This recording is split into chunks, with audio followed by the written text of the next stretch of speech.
Hi, everyone. My name is Sara Gearhart, and I am a learning system specialist for innovation and instructional support. I've been with the district for 15 years, just over 15 years, which is crazy to me because I was like, oh, this will just be a fun experience. And now you all are my family, and I love working here, and I hope you guys do too.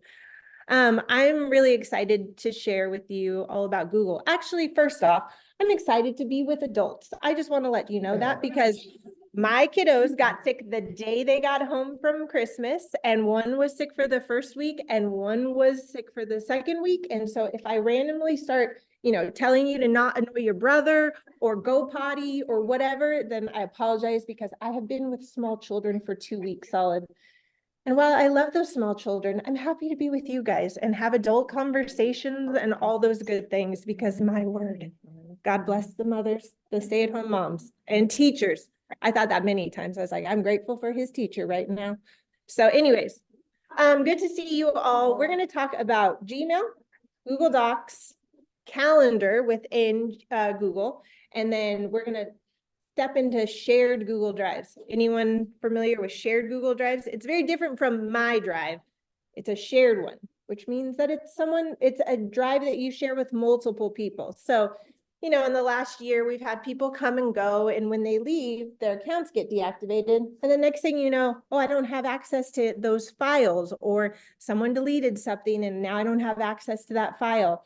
So shared drives are a really good thing for you guys to know how to use, just to have your files in a place where if for some reason you left or didn't work in that position anymore, they would still have those files that you use on a regular basis.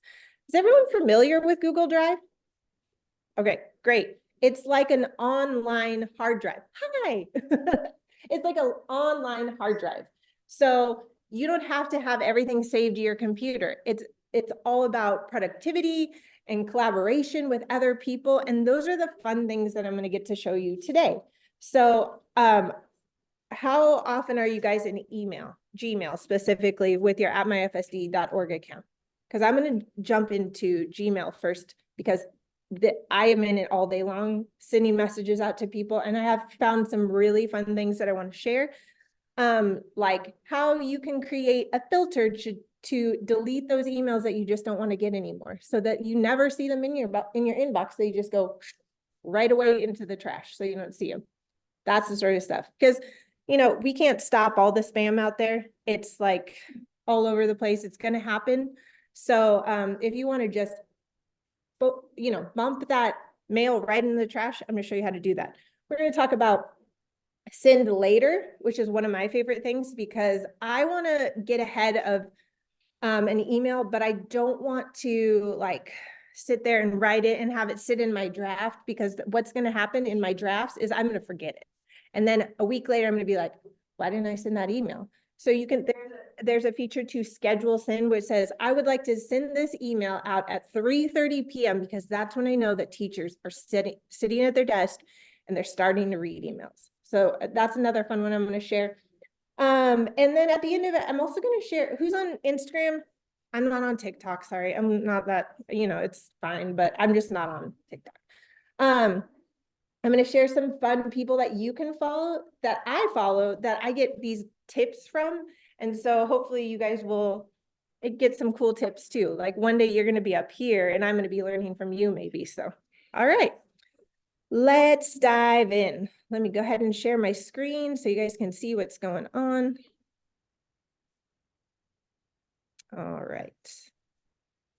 And then let me go into...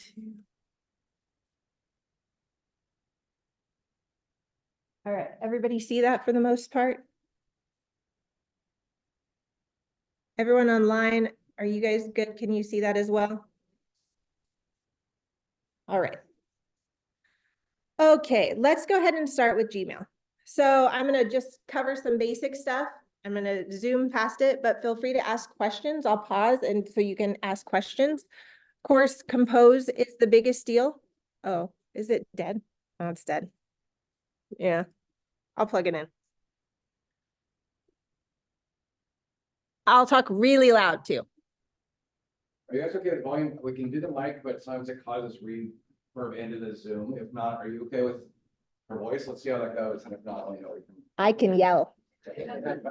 I mean, not yell. I've not been yelling at my kids for the last 2 weeks. All right. So first off, compose message. It's this big button right in the upper left-hand corner, compose message. You can, you know, obviously enter to CC, BCC. When you send out an all email, or when you send out an email to a lot of people, make sure that you do BCC, just because we won't see all the recipients, but if someone decides to reply all, which happens, we've all been on those classified emails, right? If someone decides to reply all, they will only reply to you if you put all the recipients in the BCC field. Okay, makes sense? Not that I don't love hearing from some of you about your CSEA t-shirt or whatever the case may be, but that being said, it's good to BCC. All right, you can, within settings, you can create a signature. So I have my signature here, my name, title, department, and then we included our department logo, which I think is super cute. See, it's an IIS, but it's a light bulb, like, aha. Okay, I'm real thrilled with it, but it's cool. And then you can change your font. You can change the size of the font.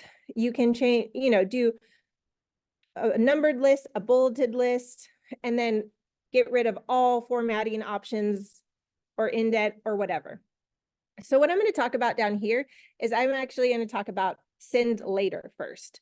So I'm going to draft an email, testing today. See you at 3:30. All right. And I'm going to click on this little arrow to the left of the send button, and I'm going to select schedule send. Oh, sorry. I told Karen that if she gets a lot of emails and file shares from me, that it's because I'm doing this. So there you go. So I'm going to schedule send, and they give you times. You don't have to choose those. You can choose your own date and time. I want it to come at 3 p.m. so it's fresh in people's minds. So I'm going to choose today, and I'm going to, 3 p.m. So 3 p.m. and then schedule send. So you'll see down here, send schedule for 3 p.m. and it will be sitting in your, scheduled. It'll be sitting here scheduled, sitting so that you don't forget that it's there. And Karen's going to get a message at 3 p.m. for our meeting that's happening at 3:30 p.m. Okay. So now you have done what you need to do. You can check it. Who loves a checklist here? Yes, preach. I love a checklist. So I can check that off my list. In fact, I need to cross the finger. I can check it off my list, and I can go to the next thing and release that very small mind space that I have left in my brain to focus on something else. Any questions on schedule send? Pretty easy, right? As long as you remember that little arrow right there next to the send button. All right. I wasn't going to talk about this, but I just remembered it because it's one of my favorite features. Have anyone sent an email and then realized that you totally left out a huge chunk of information, or right as you press send, you see like this huge, horrible like typo? Do you know that you can put a 30-second delay on your emails? Anybody? Yes. 30-second delay on the email is a big deal. So give me a second because I forgot about this, but I still want to share it with you. Let's see. Let me find it where it's at, because it's one of my favorite things, and I've used it. I mean, probably once a day I use it. Let's see, labels, inbox. No, it's general.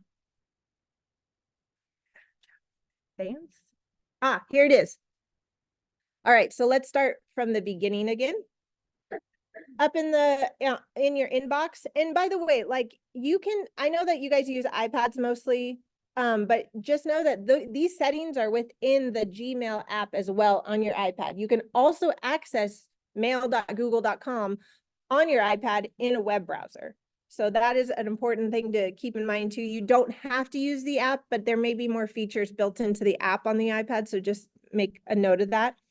Go ahead and click settings, and then see all settings, general, which is what it defaults to, and do undo send. And send cancellation period, the max amount is 30 seconds, okay? So what will happen is I will email Karen again, test send. And then I will click send and I'll be like, oh shoot, I didn't put anything in that email. Right down here in the lower left-hand corner, it says message sent, and you can click undo. You have 30 seconds to do that. The other problem that I see, if you click that X, it will just, that will be it. It will send. Okay, so make sure you come down to undo and it will bring the email back to you. No, like not looking like, you know, a knucklehead for sending a blank email. Okay, they'll never know. They'll never know. All right, so that was undo send. You have 30 seconds. I would take that 30 seconds, but don't like send an email and then go to your coworker and be like, I just sent the email. Did you get it? They won't for 30 seconds. So just know that. All right. Okay. So let's also talk about some quick settings, like vacation responder. When you leave, you can set an away message to say, I'm gone, you know, from time to time, I'm out sick today. Please contact so-and-so. It's under settings, general. Scroll all the way to the bottom to vacation responder, and you can choose the first day, the last day, whatever subject you'd like. And you can send a response to only people in your contacts, which I wouldn't do because I don't know if you've built your contacts list, or send a response to only people in the Fullerton School District, meaning anybody with an @myfsd.org account, okay? So there are times when I'm like, I don't need that random vendor to know that I'm going to be out today. I just need the people here to know. So I will uncheck, you know, this one and choose this one only and click save changes. To me, a vacation responder is always helpful because then you know that I'm not just a jerk, right? Like, why isn't she emailing me back? It's like, well, I'm on vacation. I'm out with a sick kiddo, you know, those sort of things. All right, let's jump into filtering emails to delete. Okay, I use this all the time. Anytime I get a spam email, I create a filter within Gmail. And then I say, anytime I get an email from this email address, put it in my trash can. And my trash empties automatically after 30 days. So I'm none the wiser to people spamming me. They're not getting through to me. Now they're sneaky, so they may email me another way. But that's okay. I will keep filter. It takes me maybe 30 seconds to do this. So let me show you how to do that. Let's see. I'm going to go to my spam folder. Oops. Okay.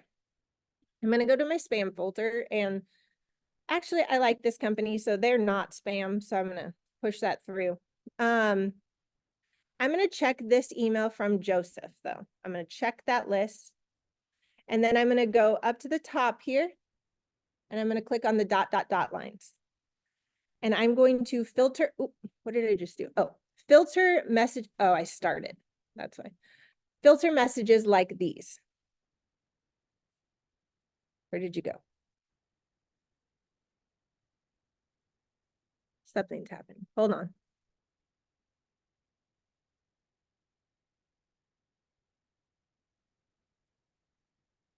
Actually, I'm going to put not spam here first. Sorry. Joseph. Okay. We're looking for create filter. Did they change it on me? Create new. No.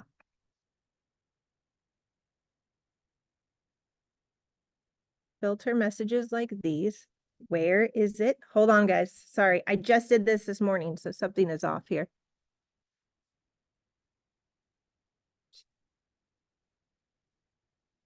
Okay, that was weird. So to go back here, let me go back. I'm going to click here and create inbox.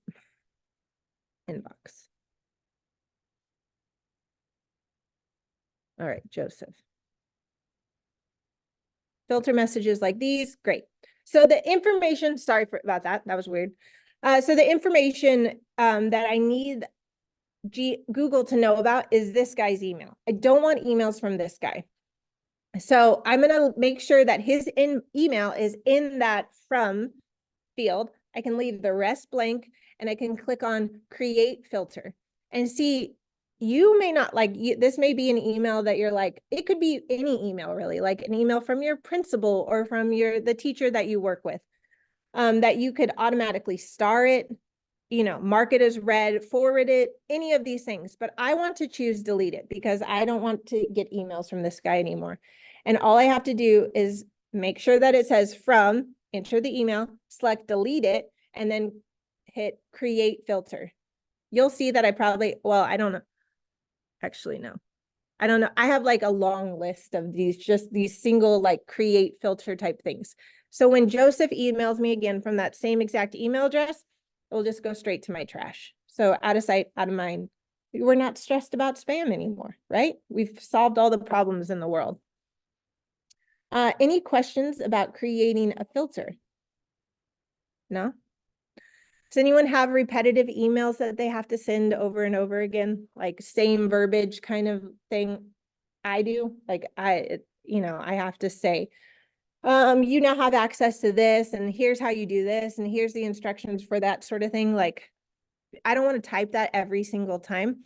So let's talk about how you create an email template. All right. So I am going to write, hi, welcome to FSD, blah, blah, blah. And then that's when I would enter all of the pertinent information about the links to my how-to guides or how to do this or how to create or whatever the case may be. I'm going to have that email, and it's going to be very generic. Maybe you just want, maybe you do want to leave space for somebody's name after this so that you can enter somebody's name. But I'm going to come down here to those dots. Those little dots are so important, right? Click on the dots and choose templates and then save draft as template. Now, keep following the little breadcrumbs, because either I can override a template that I had previously created, or I can save as a new template. This may be something that you would have to do in the web-based version of Gmail. I'm not sure if it's in the iPad version. So just keep that in mind, but you could try looking at it through your browser or any computer that you have access to at your school. So I'm going to save as a new template, and I'm going to name it welcome message test so that I can remember to save it. So I can now come down here and I can compose, and I can go to templates, and I can choose my new message to be welcome message. And then I can enter the recipient's name. I can enter any information here, and then just go ahead and select send, so that I can continue. I don't have to sit there and retype the email that I send so often. Listen, I'm guilty of this too. And I kick myself because I'm like, Sarah, you literally tell people to do this. Why are you not doing it? So here you go. Again, I'm saving you time. You're working smarter, not harder, because you're sending emails later and you have templates that you already have set and ready to go. Something that needs to be sent out to a parent or, student or whatever the case may be. So that's Gmail for you. Any questions about Gmail? You feel a little more excited about using Gmail? Yes. I switched. Okay. Out, which means if you could just check Q&A real quick.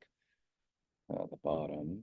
There we go. Yeah, let's see. Okay, I'll leave it over there. Okay. Perfect. Okay, Sorry cool. about No, that's fine. Do you want me to make you host, or you good? I'm good. that. Yeah. Okay. you're- All right. Okay, so I'm going to delete that email. And now you are going to be sending emails. Do you guys send a lot of emails? No? You're going to now. You are welcome to test any of this stuff out with me. And in the next couple of days, if I start getting random emails from you, I'll just ignore you. So don't think I hate you, all right? If you really need my response, say, hey, this is not a test. All right. So let's talk about Google Calendar real quick. You guys using Google Calendar that often? A little? Okay, I'm going to tell you a reason why you should be using Google Calendar for the find a time feature. Karen, I showed her how to do this. It works for you, yeah? Okay, good. So people can set up their Google Calendar. Let me go ahead and open that. And I'm actually going to sign in as my fake student account here, because here we go. Okay. So finding a time to meet with someone is impossible, because I mean, my calendar, my calendar's not crazy, but if you look at some of like my boss's calendar, Jeremy, I'm not pulling up your calendar, don't worry. But it's like Pablo's like all over the place. Okay. He's got millions little things here and there. And so finding a time to meet with him can be difficult sometimes. So I want to create, where did my dog, where did my go? All right. I want to create an email or a meeting, and I want to try to find a time that works for both of us. So some people decide to make their calendars private, which is fine. But even with this, you'll be able to see that they are busy during the time. Maybe you don't know what they're doing or what they're meeting with. So this really does depend upon what the end user's settings are. So just keep that in mind. But it will be an easier way to find times to meet with coworkers, teachers, or your principal. So go ahead and click Create in Google Calendar and click Event. And I'm going to call it Meet with Karen. And I'm going to add a guest, Karen. Oops, why did she not pop up first? You're my number one Karen. I'm going to click on Find a Time right above that. So see, you can see Karen's calendar here, and you can see that she's busy from 2:30 to 3:30. Yes. Screen share. Yeah. If you go back to screen share and pictures. Oh, thank you. Yes. Oh, new share. Never mind. Desktop. Thank you. All right. So you can see, okay. So you can see that Karen, she's been working here since 6:30. Guys, she's just here at the crack of dawn on the first day back from break. I mean, come on. And she's got some times here that she's busy, that she's multitasking, it looks like. But I can see that if I wanted to meet with Karen, I could meet with her from 1 to 2 because I want to give her a lunch break, you know, because she's here all day long, apparently. And I can choose this time slot. And let's see, I can go ahead and change it, right? Oh yeah, see, it automatically changed it for me. And I can go ahead and save that meeting and it will send her, oh, sorry. There we go. Save. I can choose to send her an invitation. She's going to get an invitation now for a meeting that's happening at 1 to 2 because I know that that's worked well for her schedule. Sometimes you'll log in and see people's full schedules, not this busy thing. You'll see what they're actually doing. It just depends on what their settings are. For your calendar too, feel free to go to settings. Again, you're always going to look for that little gear, just like on our phones or iPhone or Android. They have always a little gear for settings. I'm assuming that they do for Android. Those are going to be where you're looking for those changes that you can make. So you can choose to say that, Karen can see all of my email, or Sarah can see all of my email, or let's see, you can like right here, language settings, add calendar, all that sort of good stuff.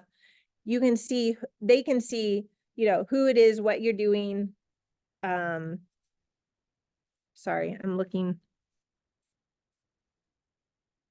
from everyone. Oh, here we go. Make available for Fullerton School District, see all event details, or they can hide details to see only free or busy. Okay. And then these are the people down here that I'm like, you can see all event details. Like, this isn't just because we all work in the Fullerton School District that you can see this. It's because I want you specifically to have full access to that calendar. All right. And then don't forget to click save. Also, never delete a calendar, please.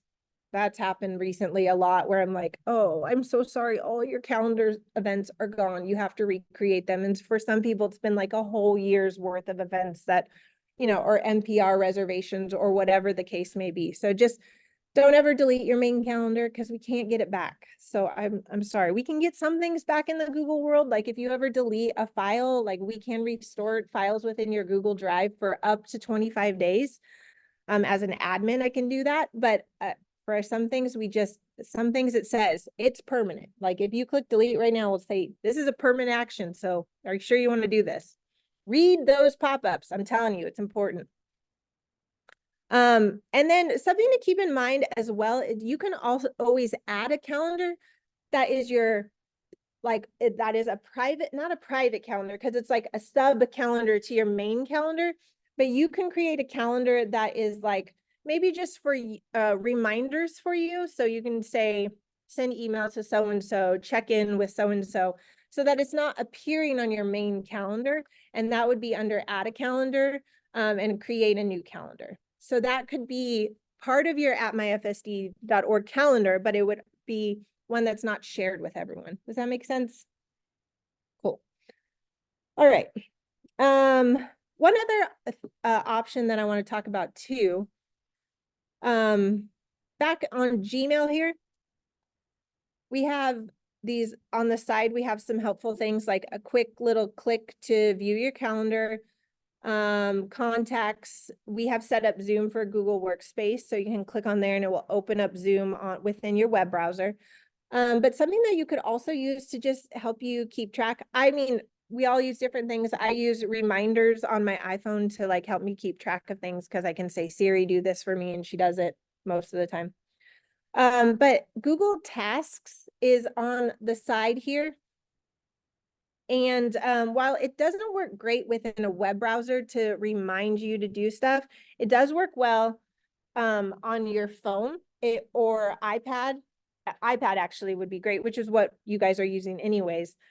It will create like an event notification for you if you use the Google Tasks app. Okay. And what it is it's just a fancy, oh, bummer that it's not, hold on a second.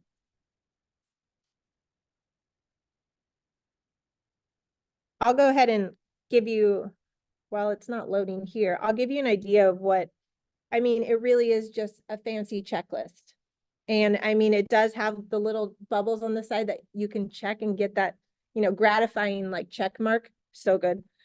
And then you can even set times within it to remind you. So I did one today that said, remind me, and it reminded me at 9:17 a.m. to come do this. Not sure why it's not working here, but let me see if you can just go to tasks.google.com.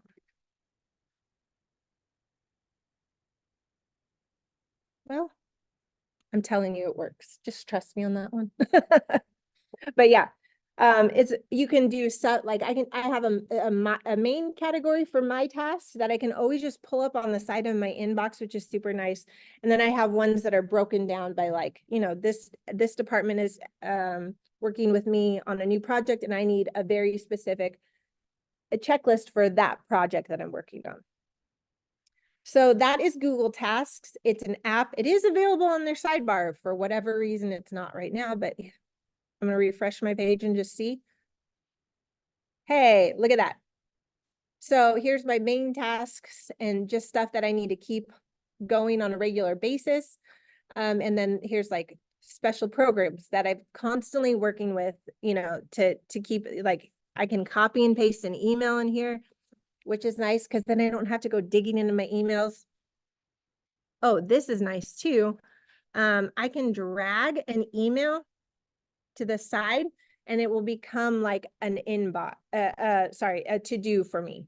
So I'm not sure how that works on the iPad. I'm sorry about that, but I do know that it just dragging and dropping something over to the tasks on the side will make it a to-do, and it will show you, it will link you to the email. So you don't have to go digging through your inbox. I love Gmail. So yeah, I'm gonna check that off because we're good. Look at that little gratifying little, you did it, you're done. And then you can always close it out. I love this, the flexibility of pulling it out real quick, checking it, go. Okay, a new feature that Google Calendar has introduced recently is, let's get back here.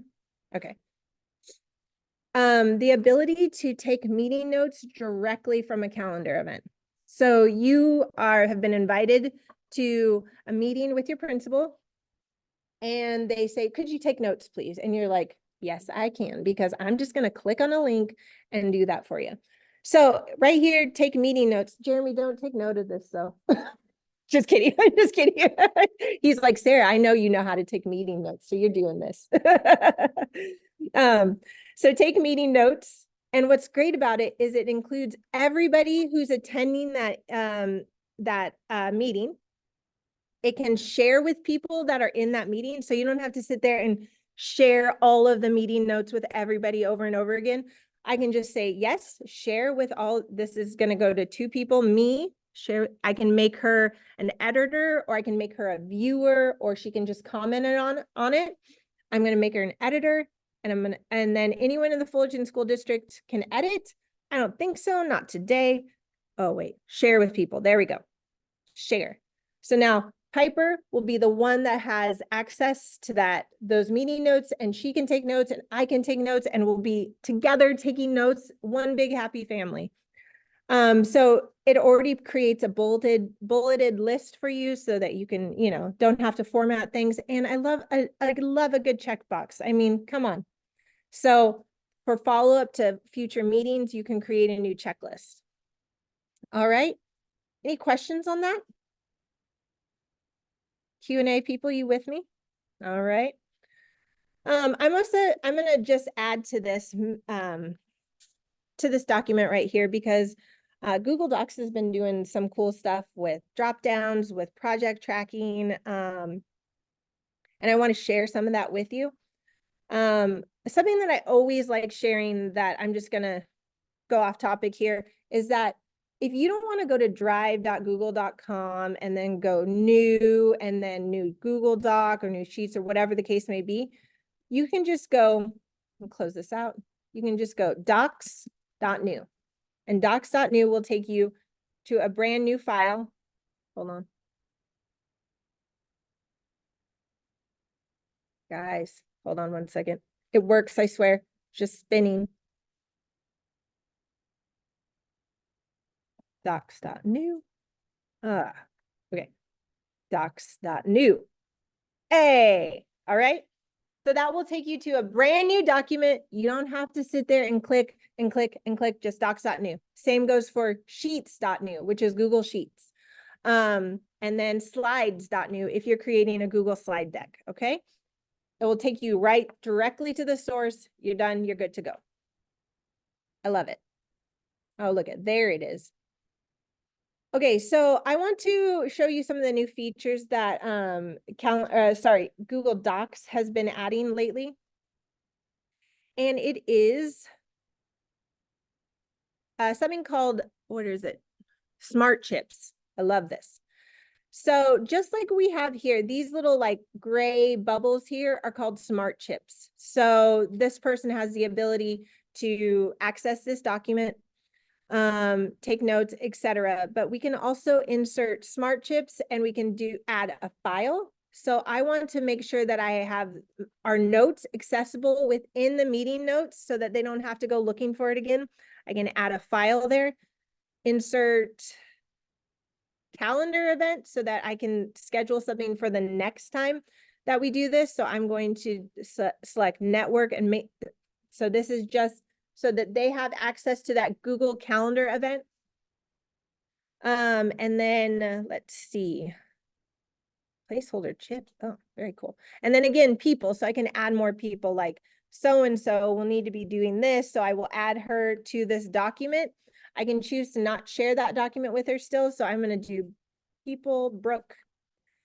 And I'm going to say, mention people are not notified, but you can give them access to this document. And I can say share or dismiss. I'm going to dismiss. I don't want her to have any access, but I do want her noted here so that Karen knows who, or Piper knows who to follow up with. Okay. And the cool thing about action items too is check time. Okay. And then you just hit enter, return, and it will create another checkbox for you. All right. I'm hoping this is fun for you. I don't know why I'm nerding out on it, but like I just love when something makes my life easier, because my life is not always easy, right? Our lives are not easy. Oh, so I like the ability to like have something in one place. Sometimes my Google Drive gets overwhelming. Like people talk about how do I organize my Google Drive? I got to be real with you. I don't even organize my own Google Drive because of the search capability within it. Like if I remember a name of something within the document, it's going to pull it up. Okay. And I mean, let's test something here. So if I want to search and drive for maybe something from Brooke, the owner is Brooke, I can adjust these settings to be, you know, I want to search for a document from Brooke, anyone, and I'm going to type in, let's see, Piper, has the word Piper in it. So let's see. And then let's see, I can search in trash because maybe I accidentally threw it away. Starred, I can enter an item name. So let's go ahead and click search. Okay, then let's click. Okay, so I got rid of that trash feature and it's searching everything now. And it's showing the notes with Piper meeting or anything that is, you know, because apparently in here, I probably mentioned, yeah, she was an attendee on this meeting. So like me adding Brooke to that last meeting notes, I can search for Brooke's name and she would appear in my Piper meeting notes or meet with IA's notes. Okay, so just remember to utilize that. Not that organizing your shared drive is bad, but I've lost control of it now with all the things that people have shared with me. Someone I used to work with, he color coded all of his files by year and then color coded that. So he knew that the 23-24 school year was green and the 22-23 school year was blue. And so he would color code every document that he created to match that file so that he knew that it would fell in the 23-24 school year. So, you know, something to think about. Okay. So we talked about find a time and the note-taking feature. Where's my pen? I like to check things off. So give me a second here. Yep. And then note-taking feature. I'm loving it. Okay. Set an expiration for file access. Not sure if you guys need to know how to do this, but I'd love to share it with you. It's sharing a file with someone for a short amount of time. Maybe you don't want them to have access to this after like Tuesday. So you can click share. I have shared this with, she's the editor. So if I click on, I'm going to go back here. So in the upper right-hand corner, click on the blue share button. And when you have the people who have access to this document here, you can change it to whoever. You can add additional people here. You can enter Brooke. I want her to be able to view only and send. Brooke also knows that I'm going to be spamming her with random documents right now. But I can come back to share and I can click on the little drop-down arrow next to this and I can say add expiration. So Brooke will have access until February 7th at midnight. Then she won't have access to it anymore. Again, one less thing for you to like keep track of, because maybe you're sending out information that is timed, you know, like we're doing this survey and therefore you need to know about this, but you don't want them to like have access to it after the fact. You can go ahead and check that you can check a specific time. I don't want Brooke to be able to access this past 11 a.m. today. Done. Save. The other thing is coming back to the share button. You can also transfer ownership of the document to this person. So say you are leaving that school site, going to a different school site, you want this person to be able to take over your documents, you can transfer the ownership to that person. So now they're the owners. You still have access, but you may not have full level access to everything.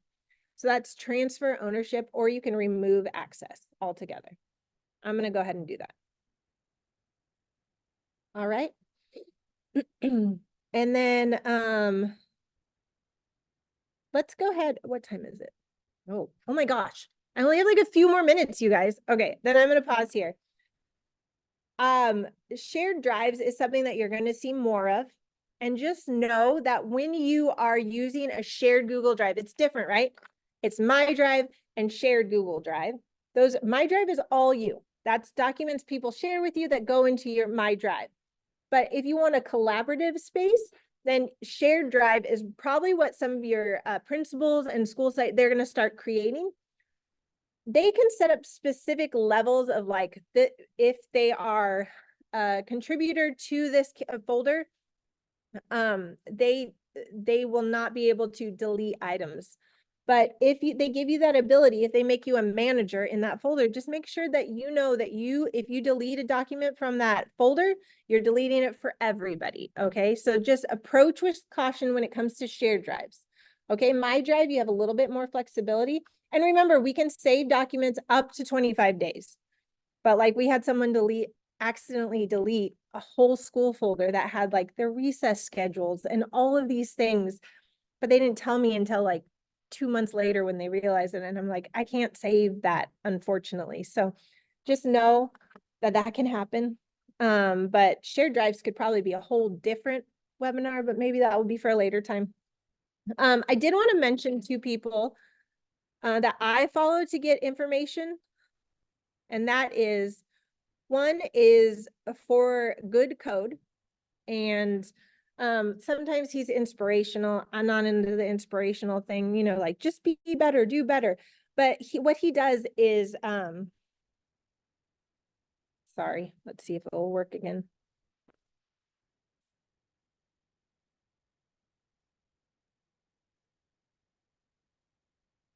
Also, he is the self-proclaimed hot guy in tech. Again, not interested in that, but what he does is he just does these like simple posts where you can click through. Sorry, it's not working. Maybe it's because of the network. But you can click through and it says, do you know that Gmail can do this? It's quick, little information. And I swear to you, I have been like, no, I did not know that I could do that. Thank you very much. So he's a good follow for Good Code. And he also teaches a lot of like Chrome extensions and, you know, things that are helpful to you that have really made like my working life easier and better, introducing stuff with AI.